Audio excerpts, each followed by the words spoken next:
Eto, may prepared na si Mrs. na ulam kagabi kaya initin ko na lang. So, being alone, by the way, ayaw kong mag-init using the gas kasi alam mo naman, nag-iisa lang tayo, so baka naman ay may mangyari.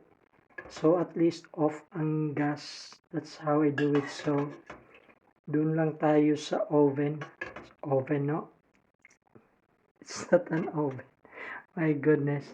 Dito lang tayo sa ating microwave. Yeah, it's still an oven, the microwave one. Dun tayo mag-init ng ating ulam. Ito, buhay ng may karamdaman, nasa bahay, alone, and ready na rin ni Mrs. yung ating rice. Look. So, shout out sa tanan nga mitabang. Shout out to everyone. Dagan kayong salamat for your prayers.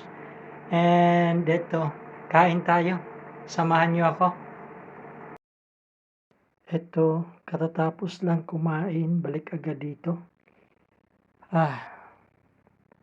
Kasi medyo hindi ako pwedeng magstay doon ng kahit matagalan. Parang nanghihina, kaya balik tayo ulit sa bed. So, ganito lang ang buhay. Hirap, pero sige, laban lang tayo. Okay? Again, maraming salamat. Thank you so much for those who have given their donations sa aking GoFundMe. From the bottom of my heart, thank you very, very much. Okay? Diyos mabalos. God bless you. So,